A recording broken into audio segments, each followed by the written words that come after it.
ॐ शन्नो मित्रशं वरुणः शन्नो भवत्वर्यमा शन्न इन्द्रो बृहस्पतिः शन्नो विष्णुरुक्रमः नमो ब्रह्मणे नमस्ते वायो त्वमेव प्रत्यक्षं ब्रह्मासि त्वमेव प्रत्यक्षं ब्रह्म वदिष्यामि ऋतं वदिष्यामि सत्यं वदिष्यामि तन्मामवतु तद्वक्तारमवतु अवतु माम् अवतु वक्तारम् ॐ शान्ति शान्ति शान्तिः।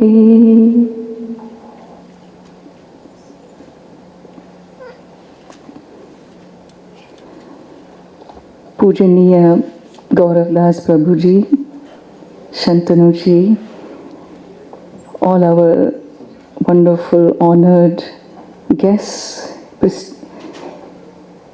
educators, parents, teachers, well-wishers, my pranam to every one of you. Let me begin with the room we are standing in, not this hall, but the classroom. The classroom, listening to the voices of the classroom, where we find our children are brilliant, they are smart, but we also find parallelly anxiety has become a day-to-day normal.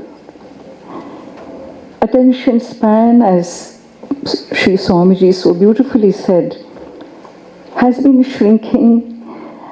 There is comparison, there is nervousness around, and really the kids, of course, have learned to code, they have learned to dissect data before they can drive and all of that. But then emotionally, where are they?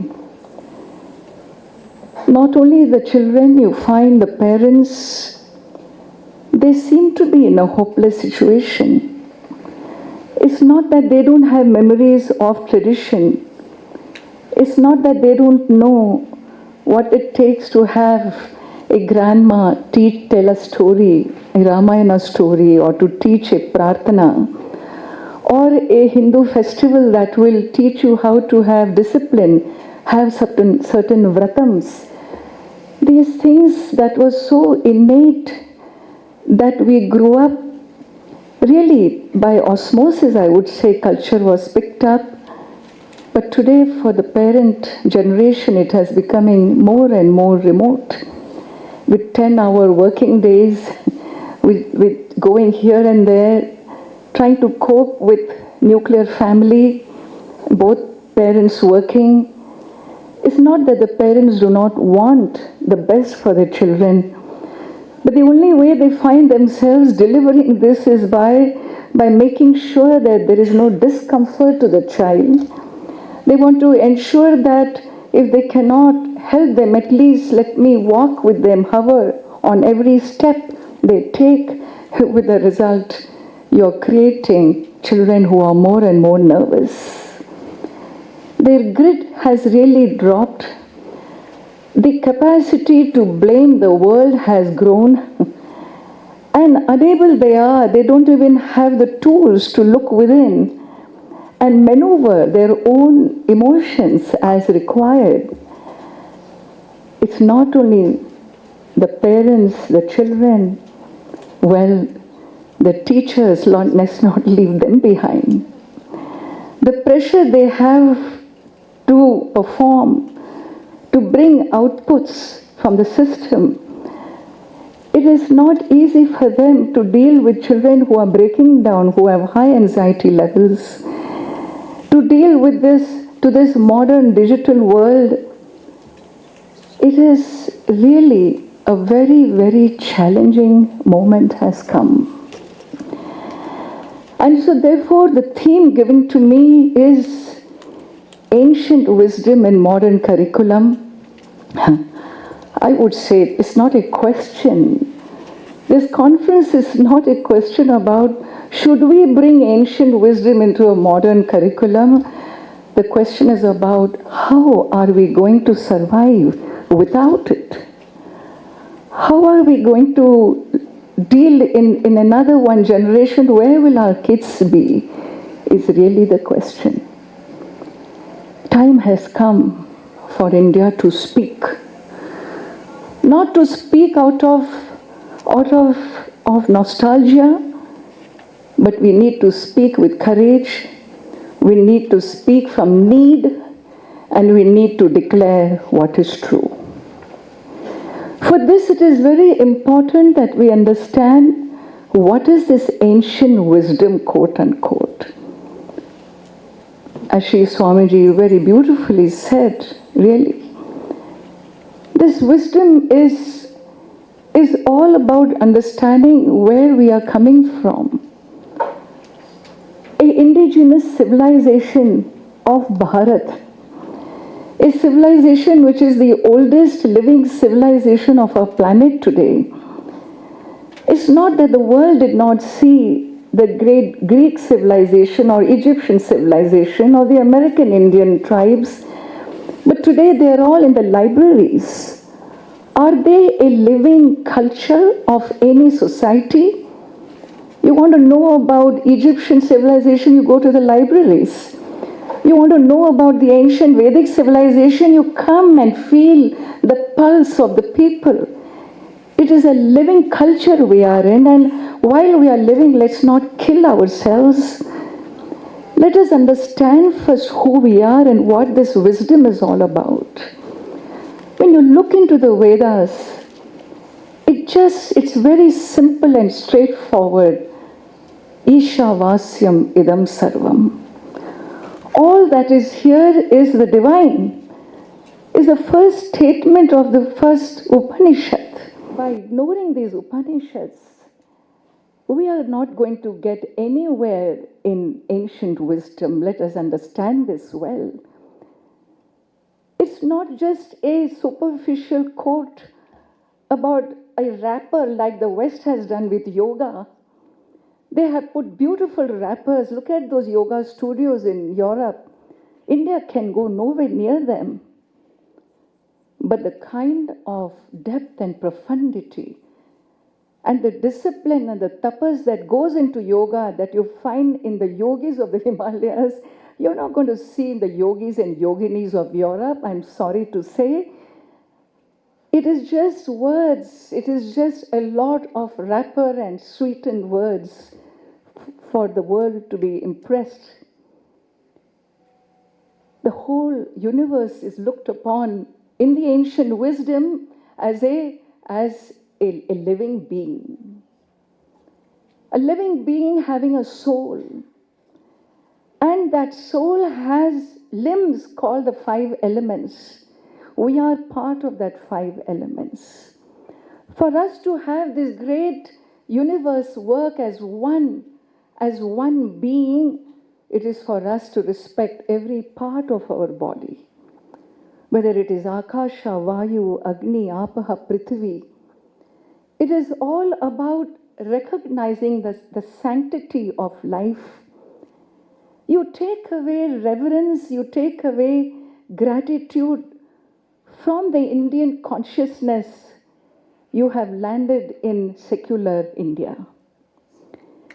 Bharat is all about reverence. Let's not forget.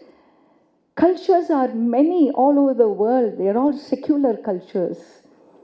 If there is one civilization that learned how to bring their philosophies into the fabric of their culture and the consciousness of the people, it has been Bharat. That's why it was called the spiritual cradle of world civilizations, was it not? And what is that reverence? We see our divinity in the sun, in the moon, in the stars, in the rivers, in the mountains. Ganga is not Ganga without seeing her beyond hydrogen and oxygen atoms, is it not? And therefore, reverence and sanctity. Arunachala Shiva, Ganga, Yamuna, they are all not just H2Os. It's not just rock and stones. The reverence element, you take reverence and gratitude, because gratitude cannot enter a human heart unless you live in a sense of fulfillment. If न्यूनता हो, अगर कमी हो हमारे हृदय में, of course there will be greed, there will be competition. Bharat did not become what it is by your modern three-piece system of success. Productivity and popularity and possessions, these were not the definitions at all of human success. Human success was always connected to soul's evolution, is it not? That's why a Tyagi was highly respected, highly revered. A man of Vidya, this robe's color itself represents, this is culture. This is religion, this is philosophy, this is culture. We are rolled all into one. We don't need different departments here. Every villager is a philosopher. You ask him, Bhagwan kahan hai? बोलेंगे कहाँ नहीं है भैया, सब जगह है. वो ना आपका एजुकेशन में कभी उतरा, थैंक गॉड, ना ही उसने कभी कुछ समझा आपके मैथमेटिक्स और ये वो इक्वेशंस, नथिंग. बट ये चीज़ उसके हृदय में है, आतिथ्यम उसके हृदय में है. He knows how to be hospitable, he knows how to give.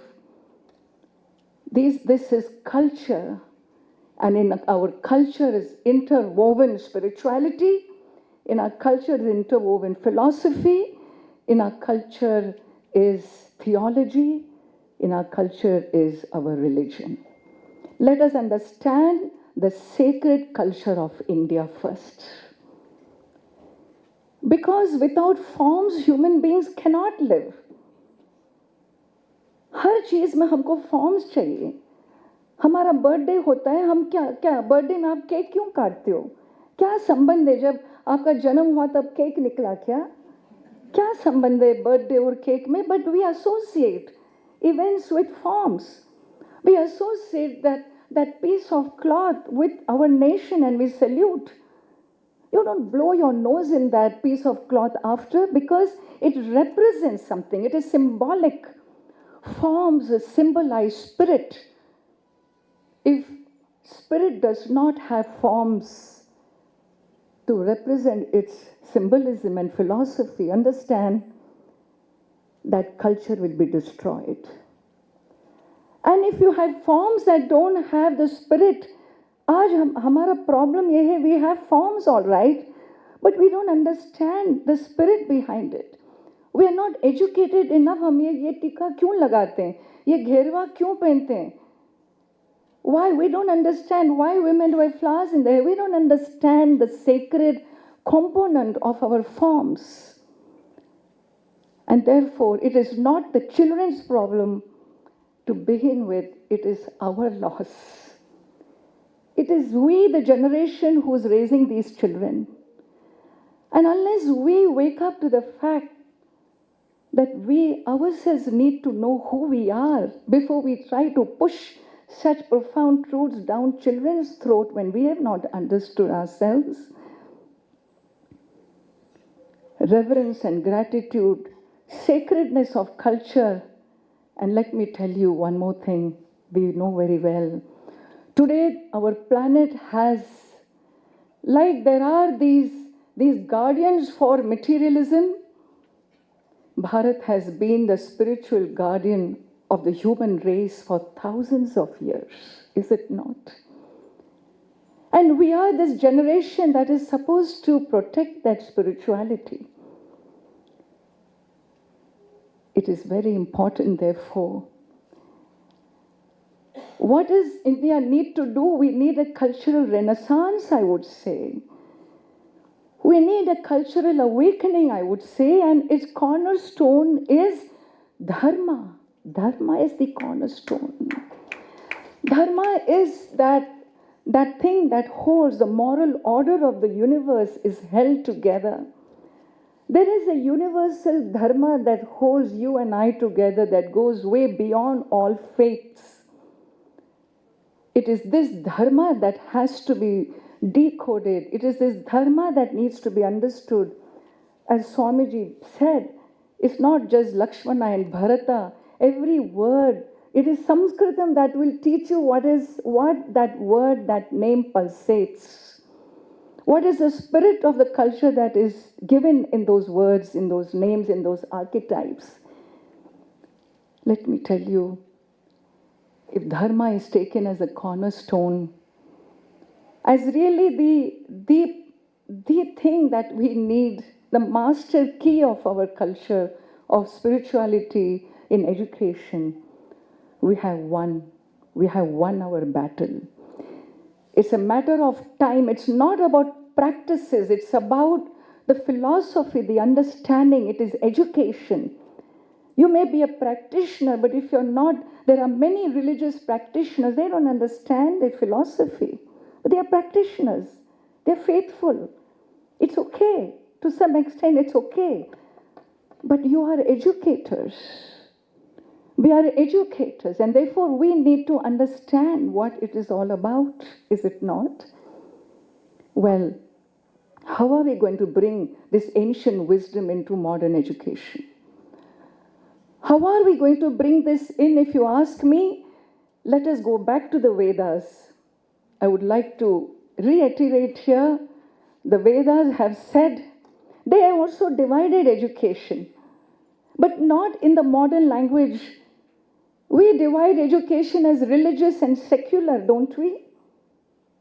The Vedas said, Dve vidye veditavye, paracha aparacha. Tatra para rigvedo yajurvedaha samavedo atharvavedaha shiksha vyakaranam chandas niruktam jyotisham kalpamiti yaya yad aksharam adhigamyate yat tad adeksham agrahyam achakshu shrotram tad apani padam nityam vibhum sarvagatam susukshmam yad bhuta yonihi paripashyanti dhiraha iti. They divided paravidya and aparavidya as knowledge of the subject and knowledge of the objective world.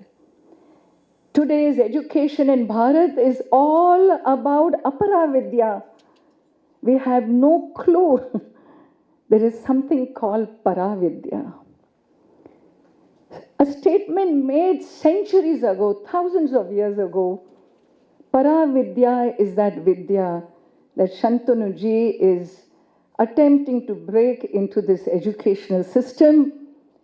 It is paravidya, know about who I am, my body, my prana, my manaha, my buddhi, my soul that transcends the body, mind, intellect also.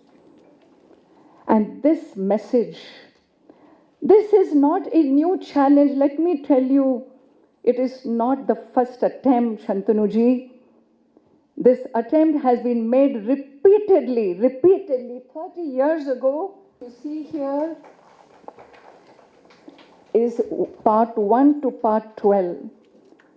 It is a 12-year course for education that was released in 1992 in the same capital state of India, to be brought into schools of India. My Guru, Puja Shri Swami Dayanand Saraswati, he was instrumental in seeing this Bharat facing this challenge post-independence. And he said, let's write about the Vedic heritage, the Vedic culture. It is 30 years. There is no school in India that have not knocked their doors. Whether it was aided school, unaided school, partially aided school, Hindu school, non-Hindu school, it didn't matter because it is a civilizational identity. It has nothing to do with faith, was my conviction. It still is. But let me also add here, while we did wonders in countries abroad, My Guru never wanted it to be connected to one mission, and so he said, open it up for anybody and everybody who will take it up. Yes, Hindus abroad did take it up. All over the world, Purna Vidya books exist. But let me also tell you, past 30 years, I have hit wall in trying to penetrate in schools in India. I've carried these books personally to school after schools. It has been my life mission to see this happen, but Bharat was not ready then. Bharat is ready today. We are ready for this today, and I'm so proud of this moment. I'm so grateful for this moment. Hey Bhagavan, Ma has heard our voices, the pain, the things that we hear, that young children, Ganga तट पे उत्तर काशी में जहाँ मेरा स्थान है, वहाँ पे drugs, वहाँ पे लड़कियाँ स्मोक कर रही. We cannot, if we knew that before, we would never have reached Himalayas. Our spiritual hub of our planet becoming what it looks today is the greatest atrocities we are committing against our own dharma. If we are to bring spirituality into our culture, into our school curriculum, let's not forget the Indian knowledge systems that the rishis have given us. In those knowledge systems is everything. All the archetypal value systems needed from these archetypes can be drawn. There is a lot of work has gone into this. Many, many more people are today waking up to doing this work. We have got to bring this into our system. The children have to be taught, like Shantanuji, you said, when the class begins, let's close your eyes. First have inner focus, ekagrata. Let the teachers first learn to follow what they ask the children to do. You are the best model of execution of your concepts and philosophies. The parents have to teach the child, no is not bahas karne wali baat, no is a complete sentence. You cannot argue when I say no, it's over. If there is a no to Netflix, it is no to Netflix, full stop. We need to create children, not toppers. We don't need toppers who at the first failure they break down and are ready to commit suicide or cut their wrist and so on. We need children who have the inner confidence, the inner calm, the inner care, the compassion, the curiosity about the world. We need children who are well-rounded, who have pride about who they are. Cultural identity. We don't need to be apologetic by being a Hindu. I remember when I was a child, we were apologetic.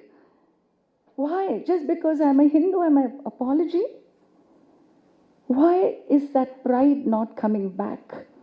Cultural pride is a need of Bharat. It is a need of every one of us. The more we as adults own up our tradition, half our work is over. Seeing us, our children will learn. And this kind of educational materials, the spirituality, the work that they are doing, very, very subtle work in bringing so many inner elements. It is not an ordinary work. Millennium School is really, hats off to your efforts in this, and I'm sure you will not suffer the decades of loss that I did.